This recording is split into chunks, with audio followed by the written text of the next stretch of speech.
تو یہ ایک دھوا تھا، جرگات انویژن یونانی کلچر کی۔ پھر یہودیوں نے سوچا کہ یونانی کلچر بڑا اٹریکٹیو تھا، پاورفل بھی تھا۔ Culture of the powerful is always very attractive. وہ پاورفل بھی تھا، اٹریکٹیو بھی تھا۔ تو یہودیوں نے سوچا کہیں نہیں آ رہے ہیں۔ پھر یہ حکمت لکھنے کا، خدا کے خوف کی باتیں لکھنے، حکمت کا لٹریچر آیا۔ 7 کتابیں ہیں وزڈم لٹریچر میں، ایوب سے لے کر یشوع بن سراج تک زندگی کے مختلف حقائق اور ان کے بھیدوں اور اہم سوالات پر غور کیا گیا اپنی زندگی میں، اور خاص کر معاشرتی تعلقات میں، ہمارے جو سوشل ریلیشن شپ ہے ان میں ہم خدا کی مرضی کے مطابق کیسے بات چیت کریں۔ میں وزڈم لٹریچر کی بات کر رہا ہوں۔ حکمت خدا کی طرف سے بخشش ہے، اور نئے نامے میں یہ روح القدس کی نعمت ہے، آگیا صوفیہ ڈیوائن وزڈم۔ تو حکمت روزمرہ زندگی میں عملی ہدایات فراہم کرتی ہے۔ پروفیٹک لٹریچر کا فرق سٹائل ہے، جو شریعت کا لٹریچر فرق سٹائل ہے، اور وزڈم کا فرق ہے۔ 3 قسم کے اس وقت کیٹیگریز آف پیپل تھے۔ دانشور تھے جو فقی تھے، شریعت کے استاد تھے، اور ایک نبی تھا اور ایک کاہن تھا۔ یہ تینوں میں فرق ہے۔ کاہن کا تعلق صرف اور صرف ہیکل سے ہے، ناٹ ایون ٹو دا سینیگوگ۔ سینیگوگ میں ربی ہوتا ہے۔ اور پروفٹ کا تعلق کسی سٹرکچر سے نہیں، اس کا تعلق صرف ورڈ آف گاڈ سے ہوتا ہے، نہ اس کی طاقت کا۔ بادشاہ کا تو آپ کو پتہ ہوتا ہے۔ تو ارمیا نبی بڑی احتیاط کے ساتھ 18 باب کے 18 آیت میں یہ تینوں کا فرق بتاتا ہے۔ بہت خوبصورت آیت ہے، 18 باب کی 18 ہے۔ تب انہوں نے کہا، جب ارمیا کو پکڑنے اور دکھ دینے لگے، تب انہوں نے کہا قوم ارمیا کے خلاف منصوبے ایجاد کریں، کیونکہ کاہن کے نہ ہونے کی وجہ سے شریعت جاتی نہ رہے گی، اور نہ مشورت مشیروں کے نہ ہونے سے، اور نہ کلام نبی کے نہ ہونے کی وجہ سے۔ آؤ ہم اسے زبان سے ماریں اور اس کی کسی بات پر توجہ نہ کریں۔ تو یہ جو دانشور تھے، فلاسفر تھے، ساگرز تھے، جن کو ہم یہ وزڈم لٹریچر میں یاد کرتے ہیں، ان کی اپنی مصروفیات اور فکریں تھیں۔ وہ نہ تو لٹریچر میں اتنا دلچسپی لیتے تھے، اور نہ اپنے لوگوں کی بدبختیوں میں کوئی ایکسائٹمنٹ ہوتی تھی، لوگوں کی زندگی کیا ہے۔ یہ جو دانشور لوگ تھے، اور نہ ہی انہیں مستقبل میں ایک عظیم امید نظر آتی تھی کہ جو قوم کو دے، یہ اپنی دانش میں تھے۔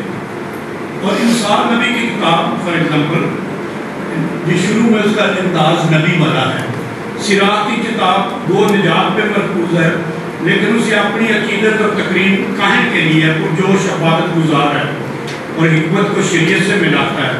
اور یہ الہات نئے نامے میں بھی ہو جاتا ہے، خاص کر جب ہم انجیلوں میں یسوع کے خلاف فقیوں کو دیکھتے ہیں۔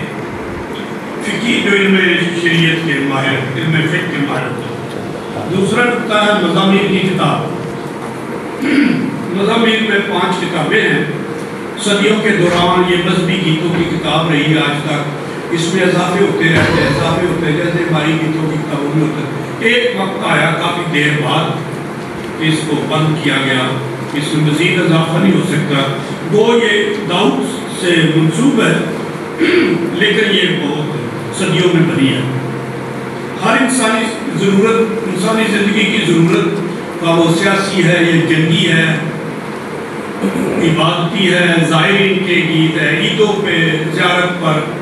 تو یہودی ہر وقت گاتے ہیں، ہر تہوار اور تقریب میں، خواہ وہ پکنک ہو، خواہ وہ برتھ ڈے ہو، بمبی ہو، عبادتی سمجھ کے نہیں، ویسے ہی ان کی کتاب ہے، وہ گاتے ہیں۔ اور ہر ضرور کے لیے ایک علیحدہ رقص ہوتا ہے۔ جب گرمی کی چھٹیوں میں ٹورسٹ جاتے ہیں تو وہ رات کو چوکوں پہ ڈیک لگا کر انہیں سکھاتے بھی اگر وہ چاہیں تو، ورنہ وہ ڈانس کرتے ہیں۔ ہر ضرور کے لیے علیحدہ ڈانس ہے، اور ہر جگہ پہ گیت گاتے ہیں۔ ان کا یہ نہیں مطلب کہ یہ مذہبی ہے، یہ نہیں گانا چاہیے، جہاں بھی مطلب اجتماعی گیت ہے، کورس ہے، ایک شراکتی عمل ہے۔ تو کلیسیا میں قدیم روایت سے زبوروں کو اپنی روزمرہ عبادت میں، آفس آف دا ریڈنگ میں، اور یوکرسٹ کی عبادت کے جو اینٹی فارمز ہیں، جماعتی جو آپ نے استعمال کیا ہے قائم، راہبان، راہبات اور مومنین کے لیے۔ ویری انٹرسٹنگ، پنجابی زبان دنیا کی واحد زبان ہے جس میں سب سے زیادہ زبور گائے جاتے ہیں. پنجابی زبان دنیا کی واحد زبان ہے جس میں سب سے زیادہ پنجابی زبور گائے جاتے ہیں. وقت پڑھے جانا گایا جانا کبھی کبھار جو بھی ہے تو یہ غیر ملکوں میں بھی چلتا ہے. کینیڈا میں جو جن بچوں کو اردو پڑھنی نہیں آتی ان کے لیے سارے زبور رومن اسکرپٹ میں لکھے گئے ہیں جیسے ہم SMS میں تاکہ وہ گا سکیں. تو کلیسیا مزامیر میں شادمانی اور تسلی کی بات پاتی ہے، خدا پر توکل اور امید کی پختگی. تیسرا نقطہ ہے مزامیر کے موضوعات. مزامیر میں حمد و ثنا ہے، شکر گزاری کے ترانے ہیں، زیارت کے زبور ہیں. 15 زبور زیارت کے 120 زبور سے 134 تک سامز آف ایسنٹ جیسے نام ہے بڑے پاک جب میں خوش ہوا جدوں میں واقع لگے یا کم میں گہرائیوں میں سے تجھے پکارتا ہوں. یہ جب 3 بار زیارت کے لیے لوگ آتے تھے ادھر گاتے تھے اور یہ بہت خوبصورت ہے. زائرین کے گیت ان میں اپنی خیال ہے. پھر مناجات ہیں، التجائیں ہیں، مرثیے ہیں، دوہے ہیں، توبہ کے گیت ہیں، جنگی میدانوں کے لیے گیت ہے، فوجوں کے لیے جس کو ہم جنگی نغمے کہتے ہیں. رب ساڈا جوڑ ہے تے نالے ساڈی ہے بنا پاویں ہڑ بھی آئے پاویں پانی کرے رب ساڈا. تو یہ جنگی نغمہ تھا کرتے تو شادی بیاہ کے لیے معاشرتی تعلقات کے لیے. لیکن زبوروں میں جو ایک سب سے زیادہ موضوع سامنے آتا ہے وہ امید اور توکل ہے. آس، بھروسہ، آسرا، اعتماد، ڈھارس بنانا. میری پناہ ہے کہ میں توقع کرتا ہوں، انتظار کرتا ہوں. میری آرزو، خواہش ہے، تمنا ہے، چاہ یا اشتیاق ہے. Lot of vocabulary. اگلا پوائنٹ ہے امیجز آف ہوپ، امیجریز، امید کی شبیہات اور استعارات. میں کل پرسوں بات کر رہا تھا کہ بائبل مقدس از فل آف میٹافورز. ہماری زبان بھی جب بولتے ہیں آپس میں بڑے بڑے میٹافور بولتے ہیں، استعارے بولتے ہیں. ان کو ہم لفظی تو نہیں کرنا چاہیے. اس لیے بائبل کے متعلق بھی بہت سارے لوگ پڑھتے ہوئے یہ غلط فہمی کا شکار ہو جاتے ہیں. محاوروں کو لفظی طور پہ لیتے ہیں. وہ بائبل کی صرف سمجھ نہیں آتی بلکہ غلط سمجھ آ جاتی ہے. تو امید کی شبیہات کا ذکر کرتے ہوئے بائبل مقدس حسین شہر کی بات ہے. Fortified city. کئی فورٹیفائڈ سٹیز میں ڈبل والز ہوتی تھی. اس کو آرکیالوجی میں کیسمنٹ وال کہا جاتا ہے. ایک دیوار اس کے بعد 10 فٹ فاصلہ پھر دیوار. ہمارے پاکستان میں میرا خیال ہے کراچی اور سکر کی اور کئی اور جیلوں کی 10-15 سال سے انہوں نے ڈبل دیوار بنا لیا. فصیل شہر، فصیل دار یعنی بہت ہی حفاظت. فصیلیں، برج، چٹان، مضبوط پناہ گاہ. یا زبور 23 میں لارڈ از مائی شیپرڈ میں عصا اور لاٹھی. پھر جنگی امیجز بھی ہیں، سپر، ڈھال، قلعہ، کمان، لشکروں کا خدا، بہت ساری باتیں. ہم اب تھوڑا سا 2-3 کوئکلی امید کی الہیات بائبل کی بنیادیں لیں گے.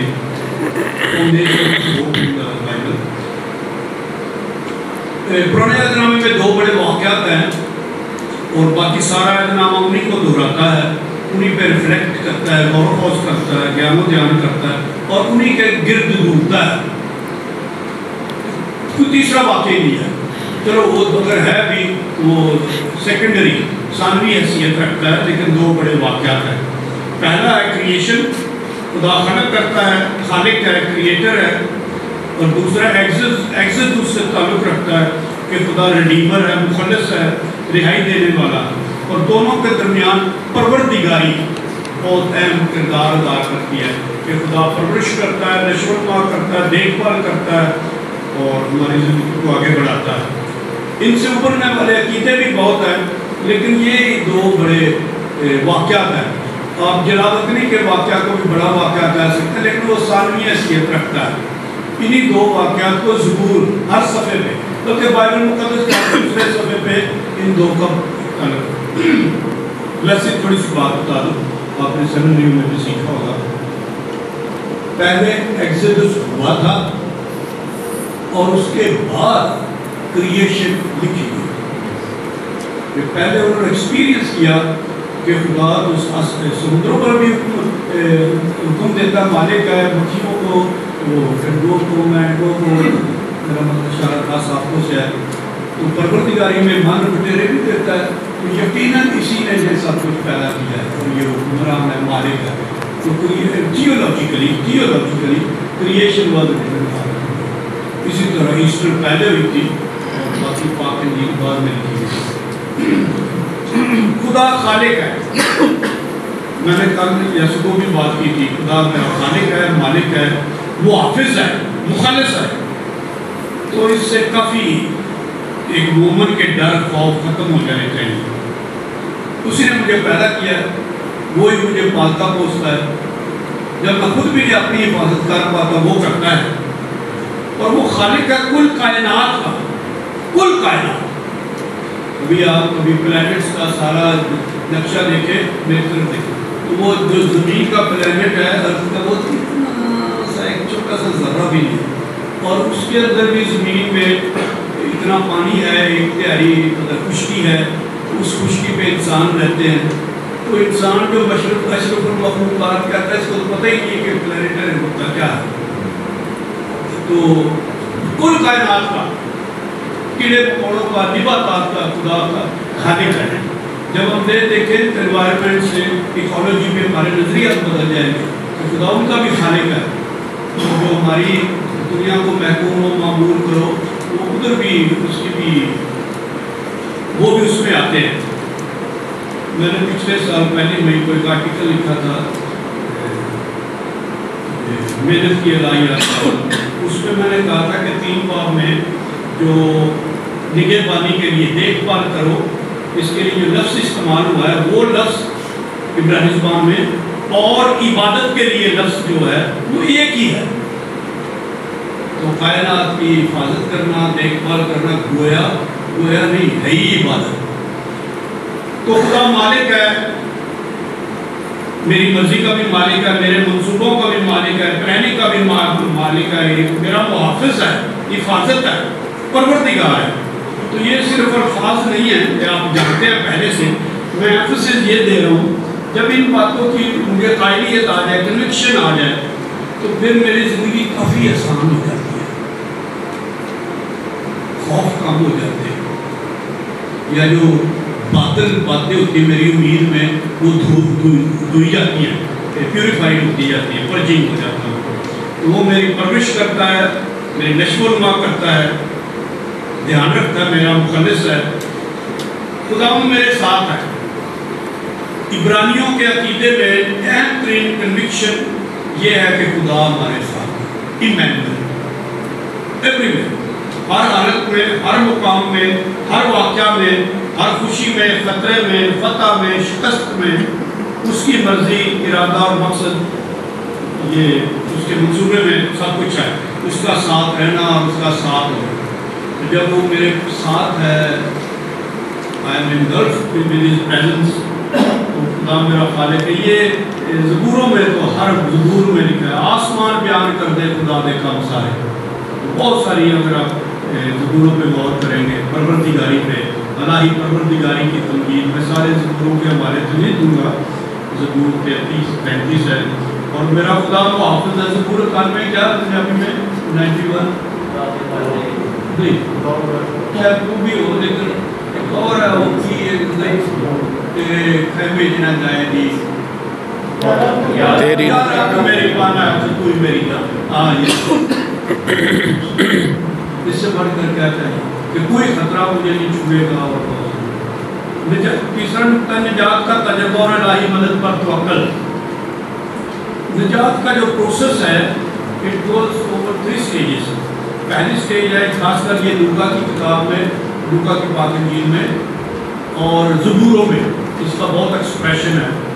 پہلا ہے انسان کی بے بسی، بے کسی، ایسی سچویشن جب انسان اپنے منہ سے اپنے بل بوتے کچھ نہیں کر پاتا، زیرو ہو جاتا ہے. اس کے سارے مسائل، اس کے سارے حوصلے پست ہو جاتے ہیں. اس کو خدا کو پکارتا ہے خدا کے علاوہ، اور اس کو سمجھ نہیں آتی میں کس کو پکاروں، کس کو مدد کے لیے پکاروں، جو بھی ہے.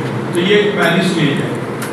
اٹ کین بھی بیماری بھی ہو سکتی ہے، بے روزگاری بھی، جابلیسنس بھی ہو سکتا ہے، پاسپورٹ دباؤ بھی ہو سکتا ہے، بشپ صاحب سے جھڑکیں بھی ہو سکتی ہیں. اس رات آپ کو نیند نہیں آتی یا کھانا نہیں ہضم ہوتا جو ایسی سچویشن آتی ہے، ان دیٹ خدا انٹروین کرتا ہے، خدا اس کا اپنا پروگرام ہے، اپنا ایجنڈا ہے، لیکن دخل دیتا ہے، معاونت کرتا ہے۔ یہ پازیٹیو انٹروینشن ہے، divine intervention, not interference, intervention. پھر اس سے بدل کے تیسری سٹیج آتی ہے مثبت، پازیٹیو ریسٹوریشن، دوبارہ سے بحال ہو جاتا ہے، لوگ شکر گزاری کے نذرانے دیتے ہیں، تھینکس گیونگ پریئر کرتے ہیں، لوگوں کو بلاتے ہیں، تھوڑی سی تشہیر بھی کرتے ہیں کہ میرے لیے خدا نے یہ کیا ہے اور میرے ساتھ خوشی کرو۔ اور بہت نجات کا پروسیس ایسے ہر روز وہ جو بھی میں نے سنایا تھا زبور کا والا، وہ خطرے تے کوئے تے کھو گیا بچوں میں مینو کٹ کے جایا باہر، چٹان اتنے رکھے پیر میرے تھے بخشی کرمان اس کے بعد۔ اس میں یہ تینوں سٹیجز آپ دیکھ سکتے ہیں۔ فقط خدا پر توکل، یہ زبوروں کا ایک بہت بڑا موضوع ہے کہ خدا پر توکل مستقل ہونا چاہیے، موسمی نہیں، وقتی نہیں، عارضی نہیں، اور فائدے کی خاطر نہیں، مفاد آخری کوئی ٹائم ہوا ہے تو مصیبت پئی تو خدا نے کہہ دیتا چلو دے آندا مٹی دے آندا بعد مٹی بدل کے دنیا تو خدا مستقل حالات کے مطابق نہیں۔ اور یہ جو توکل ہے یہ پرمسرت توکل ہونا چاہیے، یہ مجھے کوئی کمی نہیں، یہ لارڈ از مائی شیپرڈ، ماضی میں بھی، حال میں بھی، مستقبل میں بھی۔ تو مایوسی میں، کسی بھی نا امیدی میں توکل، خداوند میں امید اور اطمینان رکھنا، میرا خدا، میری امید، میری چٹان، میری امید تجھ ہی سے ہے، میری امید تو ہی ہے نا۔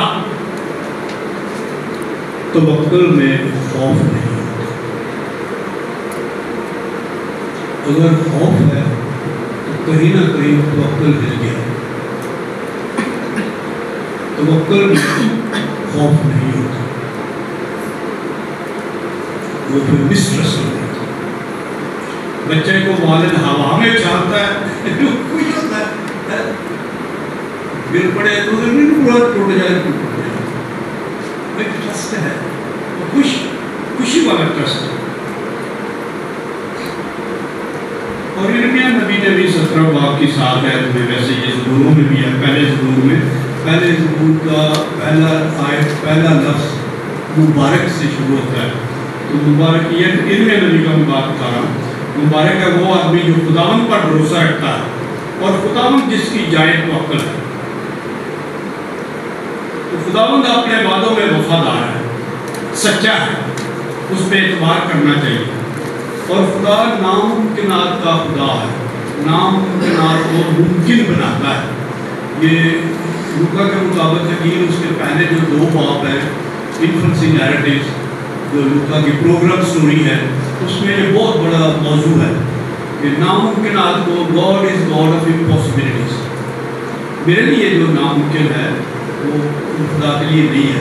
تو یہ جو ٹرسٹ ہے، میرے لیے جو امپاسبل ہے خدا کے لیے پاسبل ہے، اس میں آگے بڑھنا، خدا کی حمد و تمجید کرنا، اس کی ثنا گانا، اس کے نام کو مبارک کہنا کہ اس نے میرے لیے بڑے بڑے کام کیے، بڑے بڑے۔ اگر آپ کو فہرست بھول گئی ہے تو کوئی بات نہیں، آپ کے لیے، آپ کے والدین کے لیے، دادا دادی، نانا نانی، بڑے بڑے کام آپ کی فیملی کے لیے۔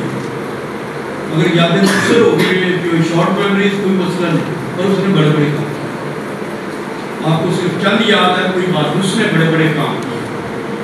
اچھا، خدا نہ کی گئی امیدوں کو بھی پورا کرتا ہے۔ There has been time ایسی ہوپس بھی تھی جو آپ نے ایکسپریس بھی نہیں کی تھی، آپ کے دل میں کہیں گفتگو کر رہی تھی، لیکن خدا نے پوری کر دی۔ You never expressed those hopes، یہ اس کی مرضی ہے۔ اور کئی ہمارے لیے انہونی امیدیں بھی پوری کر دی، ہم سمجھتے تھے کہ یہ نہیں ہو سکتا، خدا نے پوری کر دی، اور بعد میں ہم خفا ہی رہے تھے وہ کیسے گیا۔ تو وزڈم لٹریچر مشورہ دیتا ہے کہ حکمت اور تعلیم کو حقیر نہ جانو ورنہ امید باطل ہو سکتی ہے۔ نتیجے کے طور پہ حکمت کے ادب سے اور بالخصوص مذہبی کی کتابوں میں جو یہودیوں کی عبادتی گیتوں کی کتاب ہے، خدا پر توکل کے مضمون میں مرکزیت حاصل ہے۔ دوسرا نقطہ کہ خدا خالق ہے، پروردگار ہے، مخلص اور منجی ہے اور محافظ ہے۔ تیسرا نقطہ جو میں نے شروع میں بتایا کہ زندگی کے نشیب و فراز میں God is with us, with me. اس کی موجودگی، پریزنس، اس کی محبت اور اس کی قدرت کو محسوس کرنا اور اپنے ایمان کا حصہ بنانا. ایک تو ہمارا کریدو ہے، میں ایمان رکھتا ہوں، لیکن اپنا بھی فیلنگس ہے، آئی بلیو. اپنی عبادت کا حصہ بنانا، اپنی معاشرت کا حصہ بنانا، لوگوں کو بتانا. کبھی کبھی ہم تھوڑے سے کنجوس دل ہو جاتے ہیں خدا کے متعلق لوگوں کو بتانے میں جو وہ آپ کے ساتھ کر رہا ہے. فیاض ہونا چاہیے، خوش ہونا چاہیے. بے شمار ستارے ہیں، شبیہات ہے خدا کے پروردگاری کے متعلق ہر زبان میں، ہماری اپنی مادری زبان میں بھی، اسلامی زبان میں بھی، جو ہمارے اعتقاد کو تقویت دیتی ہے کہ حالات کچھ بھی کیوں نہ ہوں، مشکلات کتنی ہی کیوں نہ ہو، دباؤ خواہ کس قسم کا ہو، سخت تناؤ کتنا بھی گہرا اور گمبھیر کیوں نہ ہو، مایوسی کے بجائے خدا پر اور فقط خدا پر. خدا اپنے وعدوں میں وفادار ہے. مجھے اعتبار کرنا ہے، جیسے میں اگلے دن کہہ رہا تھا، امید کا عمل، ایمان کا عمل، امید کا عمل، پیار کا عمل. اس میں مجھے اپنی زندگی میں، میری آخری پوائنٹ ہے، آخری لفظ ہے، امید اور توکل کے امکانات ڈھونڈنے چاہیے. To see the opportunities and possibilities of hope, اور موقع ڈھونڈنے چاہیے تاکہ امید میں معجزات ممکن ہو سکے. امید کو، میرا فکرہ سمجھا، امید کو معجزہ کرنے کا موقع دے، امکان دے. امید کو معجزہ کرنے کا موقع اور امکان. جلال باپ اور بیٹے اور ان کے ساتھ